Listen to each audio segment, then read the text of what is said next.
Bonjour à tous, je reviens aujourd'hui avec un thème de vidéo qu'on n'a, je crois, jamais fait encore sur ma chaîne, qui, je l'espère, sera un thème de plus en plus présent. J'espère que ce sera le début d'une longue série. C'est un petit peu tout ce qui va commencer à verser dans ce que la plupart des gens appellent le mystique ou l'ésotérisme, la spiritualité, etc. J'en parle très peu d'habitude pour une raison très simple, c'est que ça me touche de tellement près, c'est tellement, ma vie en est tellement imprégnée, mon histoire spirituelle est tellement vieille et intense que du coup, jusque-là, j'ai choisi de ne pas en parler parce que je pense que je n'avais pas les protections nécessaires. Avant de récupérer assez de feu, je n'avais pas les protections nécessaires pour commencer à partager sur le sujet parce que je sais que c'est un peu... Ça peut être un petit peu dangereux d'en parler à un large public ou de partager sur Internet. Mais il y a toujours une balance en moi qui me dit est-ce que c'est mieux d'en parler, d'essayer de partager ton expérience, peut-être d'ouvrir certaines consciences, de simplement peut-être appeler quelque chose que vous saviez au fond de vous. Donc voilà, notre aventure de partage spirituel commence aujourd'hui, si vous y êtes réceptif, si c'est quelque chose qui vous intéresse. Et moi, ça va être un petit peu compliqué de m'arrêter si je commence parce que, comme je vous disais, c'est tellement imprégné dans ma vie que, comme d'habitude, ce qui me motive, ce qui m'inspire plutôt à faire une vidéo, c'est quand je vois des dissonances ou des fausses croyances, hein, des choses qui me paraissent... pas juste selon l'expérience que j'ai, selon le savoir que j'ai acquis pendant pas mal d'années. Et donc je vais vous laisser vous faire votre propre idée par rapport à l'histoire que je vais vous raconter. Alors, fait durer le suspense. Non, il n'y a pas de suspense puisque vous avez vu le titre. Tu es bête. Et avant de commencer mon histoire, je voudrais d'abord vous préciser deux choses. Si vous avez vu ma vidéo sur des dogmes, vous devez peut-être vous en souvenir, c'est que je suis allergique au New Age. Je suis allergique aux courants de pensée qui ne se remettent généralement pas en question, de gens qui répètent des phrases alors qu'ils n'ont pas vécu les choses, parce que ça amène à beaucoup justement de fausses croyances, de quiproquos, de difficultés dans votre parcours de vie. Moi, je trouve que c'est assez... c'est relié à un égrégore qui est tellement énorme et où il y a tellement d'informations, c'est complètement noyé. Il n'y a pas vraiment de tangibilité la plupart du temps dans ce qu'on me balance comme information. C'est au compte-gouttes, paf, paf, paf, paf, paf, ça vient de partout, ça se contredit, ça. Donc, c'est aussi la raison pour laquelle j'ai choisi de me mettre à fond dans la métaphysique, c'est parce que, contrairement peut-être aux apparences et à la plupart des choses dont je parle, je ne crois que ce que je vois. Le truc, c'est que dans ma vie, j'ai vu beaucoup de choses et j'en ai vu depuis très jeune. Ce qui m'a amené à être un peu mon propre petit laboratoire, mon propre petit scientifique.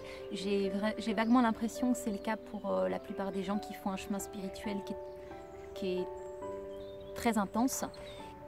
Et je voulais aussi vous dire que tout ce que je vous partage, que ce soit les expériences de d'habitude ou que ce soit ces expériences-là qui sont un peu plus mystérieuses pour la plupart des gens, c'est vraiment, moi, ce que j'appelle, c'est un peu ma sève, c'est un peu mon huile essentielle. Quand vous vivez, je ne vais pas dire une expérience, parce que c'est plus qu'une expérience, quand vous vivez une épreuve dans votre vie, et quand vous allez transcender cette épreuve-là, vous allez faire le plus grand acte d'alchimie qui soit, c'est-à-dire c'est ce que recherche profondément tout alchimiste, c'est-à-dire de retirer les ombres pour ne laisser que la lumière, donc de dissoudre les ombres, dissoudre les illusions et les croyances pour ne laisser plus que le tangible et le métal précieux, si vous voulez. Je vous raconte ça juste pour vous expliquer ce que j'appelle mon huile essentielle. Et l'histoire que je vais vous raconter, a un intérêt en soi, mais j'allais dire profondément n'a pas d'intérêt en soi. Ce qui est intéressant pour moi, c'est ce que j'en ai retiré. Donc, si vous ne connaissez pas le terme NDE, c'est pour ça que j'ai mis expérience de mort imminente, parce que c'est vrai que NDE, ça parle pas à tout le monde. Et l'expérience de mort imminente, si vous ne savez pas ce que c'est, en fait, c'est de faire l'expérience du passage de la vie à la mort. Et certains font ce passage de la vie à la mort, ils n'en reviennent pas. Donc voilà, ça se finit comme ça. Et certains n'ont à le faire dans leur vie que pour comprendre ce qu'il y a derrière l'illusion. Et c'est exactement ce qui m'est arrivé. Je précise aussi que j'ai passé ma vie à faire des expériences de ce genre, donc c'est pas quelque chose qui m'a, je vais pas dire marqué plus que ça m'a marqué. Ça a été précieux dans ma vie, les informations que j'ai retirées de cette expérience-là, mais c'est loin d'être la seule, c'est loin d'être la plus intense, et je pense que je vous ferai vraiment des vidéos en plusieurs parties de mon parcours spirituel, parce que je pense que justement c'est là-dedans que se trouve l'essence de plein de choses, et j'espère sincèrement que ça va vous parler, que ça va vous apporter. Donc, pour revenir dans les faits de cette expérience-là, l'expérience s'est déroulée en 2009, donc c'était il y a environ 8 ans. Depuis mon enfance, j'ai toujours eu des petits soucis cardiaques, rien d'avéré comme étant grave, juste une petite arythmie, mais qui notamment me provoquait des soucis respiratoires, enfin des soucis aussi pendant que je dormais, ou je respirais très mal pendant que je dormais en fait. Et donc à cette époque, j'étais en plein dans ma fatigue chronique, et en plein dans un pic particulièrement de fatigue chronique. Ça venait tout juste de me tomber dessus 6 mois avant, on va dire. Et je me suis endormie affalée sur le lit, certainement très mal positionnée, en coupant un petit peu ma circulation. Et il s'est passé quelque chose d'inédit dans ma vie, c'est que je me suis sentie happée dans le sommeil. C'est-à-dire je me suis sentie happée un petit peu comme si tout mon corps commençait à être anesthésié, et que c'est comme si le sommeil était un aimant qui m'attirait très très fort, un aimant brûlant, très chaud, presque lumineux en fait, qui m'attirait très très très très fort. Et j'avais pas de prise sur le fait que je veuille me réveiller ou pas. J'ai compris assez rapidement ce qui était en train de se passer. C'est que j'ai fait un petit arrêt cardiaque en fait. Je sais absolument pas combien de temps ça a duré, si ça se compte en dizaines de secondes, enfin je n'en sais absolument rien.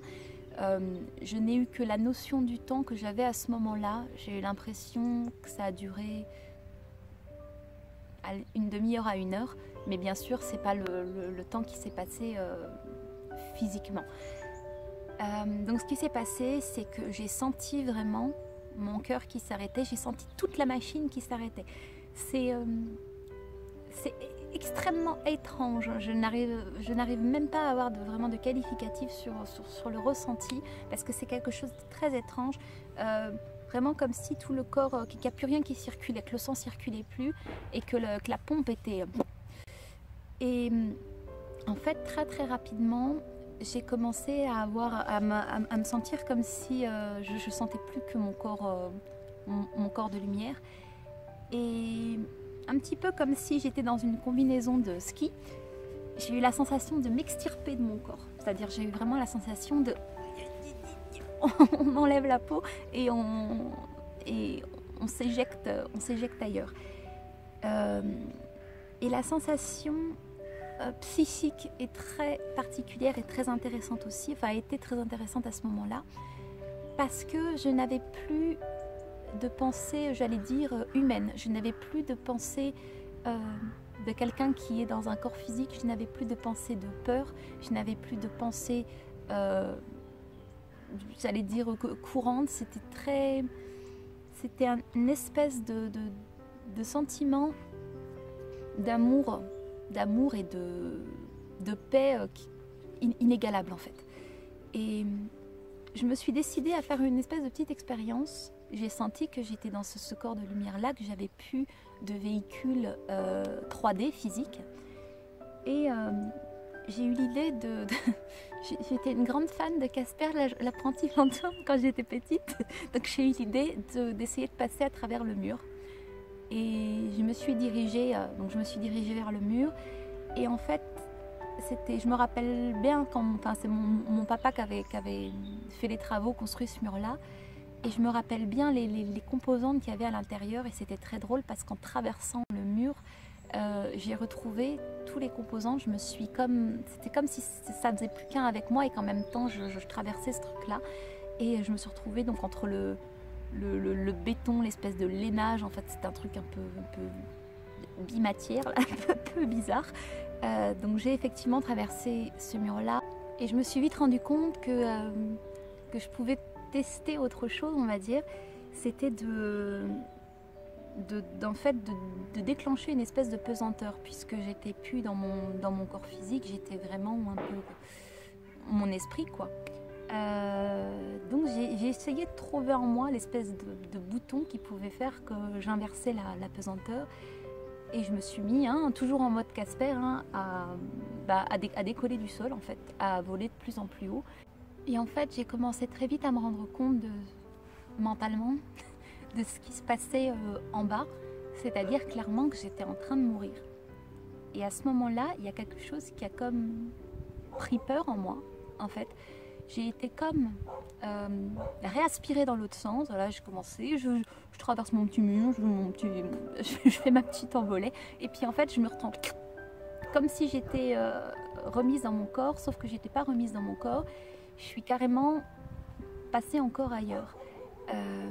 J'ai fait à ce moment-là, c'était pas la première, mais c'était une expérience on va dire un peu différente de la première. J'ai fait une expérience de ce que c'était d'être dans le tout, en fait, d'être en empathie totale avec le tout, de devenir le tout. Je vais essayer de donner un peu des images parce que c'est toujours un petit peu flou pour moi de donner des qualificatifs, parce que j'estime qu'il n'y a pas trop de mots à la hauteur, parce que ce n'est pas des expériences qui sont hyper communes non plus. J'avais l'impression d'être dans l'espèce de bouillon de la création, en fait. Et je n'avais plus de pensée, vraiment. J'avais plus de pensée, en fait. J'avais plus de pensée, juste j'étais. C'est des états que beaucoup de gens essayent d'atteindre dans le quotidien, juste d'être à ce qu'on fait, en fait, de ne pas être avant, de ne pas être après, de juste incarner ce que vous êtes en train de faire, de le vivre à 100%. Et là, c'est exactement ce sentiment-là, mais à l'échelle du monde entier, et plus que du monde, de l'univers, des univers, de la source, de tout, en fait. On a l'impression de devenir la vie, de devenir Dieu, en fait. J'utilise pas trop ces mots-là généralement, mais bon, je pense que vous m'avez compris. Donc, je pouvais autant ressentir ce que ça faisait que d'être un arbre, qu'un grain d'herbe, que le chien du voisin, que de sentir ce que faisait mais vraiment sentir, pas le sentir en souffrant, le sentir comme avec malgré tout une espèce de distance, une forme de sagesse que je n'avais pas moi dans mon corps physique, de sentir à la fois, oui, la souffrance, l'amour, toutes les complexités possibles, imaginables, vraiment d'avoir cette sensation d'être le monde entier. C'est très particulier parce que ça peut paraître sur le coup un petit peu dangereux, parce qu'on est déconnecté de nos peurs et de nos émotions d'humains. Ça veut dire que moi, au moment où j'étais là-dedans, j'avais plus peur. J'avais plus peur de mourir. J'étais quelqu'un justement qui était très dans le mental, dans le sens où j'avais besoin beaucoup de contrôler les choses, voilà, pour pas qu'il m'arrive des tuiles. J'étais quelqu'un de très très maniaque. J'étais incapable d'être à ce que je faisais, justement ce que je disais tout à l'heure. J'étais incapable d'être dans le moment présent, juste d'être, en fait. Et je vais vous finir sur la petite histoire que j'ai vécue. Je dis que ça a duré pour moi comme une demi-heure à 1 heure, mais en fait j'en sais pas grand-chose, parce que c'est comme quand vous êtes absorbé dans une passion, dans un truc, vous avez plus trop de notion de temps. Et il n'y a pas réellement de notion de temps. J'en parle avec l'espèce d'unité de mesure que j'ai moi en tant qu'humain, mais il n'y a pas vraiment de notion de temps. Ça n'existe pas en fait. À ce moment-là, sur ce plan-là, ça n'existe pas. Et à un moment donné, je me suis sentie carrément face à un choix, c'est-à-dire tu restes ou tu pars. Étant donné que j'avais pas la peur, la culpabilité, tout ça qui venait en ligne de compte, j'ai eu la sensation que c'était même pas moi qui choisissais, que c'était mon destin qui allait me guider. Ah bon, tu pars ou tu reviens. Et finalement, je suis revenue. Et je suis revenue dans un sale état. C'était un peu bizarre. En fait, je pensais effectivement que j'avais dû couper ma circulation, faire quelque chose qui faisait que voilà, cet arrêt avait eu lieu. Et je me suis retrouvée donc avec des très grosses palpitations vous savez, à suffoquer comme si en fait je sortais d'un océan après avoir été en apnée pendant 10 minutes. Et physiquement, le retour a été très désagréable, mais par contre, je me souvenais j'avais encore cette empreinte de paix en moi, donc c'était un mélange un petit peu particulier. La paix a rapidement pris le dessus sur la sensation physique de souffrance et de mal-être. Je me suis assez vite remise et la paix a rapidement pris le dessus sur la sensation physique de souffrance et de mal-être. Ce que ça m'a avant tout appris, c'est à me connecter en fait avec toute chose, c'est-à-dire à être dans toute chose, à ce que toute chose soit en moi. Et je suis incapable aujourd'hui de trouver une tâche ou quoi que ce soit plus ingrate qu'une autre à partir du moment où je la choisis. Et même quand je la choisis pas, même quand je ne choisis pas cette tâche, même que je ne choisis pas délibérément cette tâche, j'arrive aujourd'hui à me connecter avec n'importe quel acte que je fais, n'importe quel être. Ça m'a énormément servi après dans ma carrière personnelle et dans toutes mes expériences, parce que je pense que si j'avais pas eu cette conscience-là, si j'avais pas été calmée, parce que j'avais besoin d'être calmée, si j'avais pas été calmée, j'aurais pas pu goûter à ça, profiter de ça. Même plus qu'en profiter, c'est simplement que j'aurais pas pu faire mes expériences avec le recul nécessaire. Parce qu'après, les expériences du genre se sont enchaînées, pas des NDE. J'en ai refait plus tard. J'en ai refait une, si je dis pas de bêtises, quand j'avais 21 ans, un truc comme ça. Et j'en ai refait une, malheureusement, ou heureusement, à mes 3 mois de grossesse. Et c'était exactement la même chose. C'est que je me suis endormie d'une certaine façon et j'ai senti mon cœur qui a lâché. Et pendant ma grossesse, j'aurais pu me dire « Oh mon bébé, mon machin, il ne faut pas que je meure, il faut pas que... » Et en fait, quand on est dans cet état-là, on est vacuité. Il n'y a plus rien et il y a tout en même temps. Donc, j'ai pas pu avoir peur et j'ai pas pu me dire « Mais qu'est-ce que tu fais ? Mais qu'est-ce que... » Et à un moment, exactement comme la première fois, j'ai été face à ce choix. Est-ce que tu pars ou est-ce que tu restes ? Et je suis là. Et je vais finir sur ce qui pour moi a été l'huile essentielle principale de ce que j'ai retiré de cette expérience. Ça, c'était déjà un gros point. C'est qu'au moment où j'étais dans cette conscience-là, j'étais comme super consciente en fait. Je savais tout. On savait tout puisque on était plusieurs en un. J'ai simplement fait le voyage d'être connectée à toute la création. Et simplement, tout simplement. Et ce qui a été intéressant, c'est de me rendre compte qu'en fait, cette petite boîte dans laquelle je suis là aujourd'hui, Marina, ne peut pas contenir une conscience pareille. Je vous expliquerai peut-être ça un petit peu plus en détail dans une vidéo spécifique. Mais pourquoi je ne pouvais pas contenir toute cette conscience? Et pourquoi aujourd'hui je n'ai plus totalement conscience de ce dont j'avais conscience à ce moment-là? C'est parce que on ne peut pas emporter cette conscience avec nous tout simplement. Parce que c'est la matière qui contient la conscience. Et la matière, pour pouvoir contenir une totale conscience, elle n'est plus matière. Elle n'est tout simplement plus matière. C'est-à-dire que c'est un petit peu comme si vous alliez mettre toutes les données du monde dans une petite clé USB. La clé USB a ses limites. Nous, êtres humains, nous sommes des clés USB. Nous sommes des petites clés USB. Nous ne pouvons pas contenir toutes ces informations.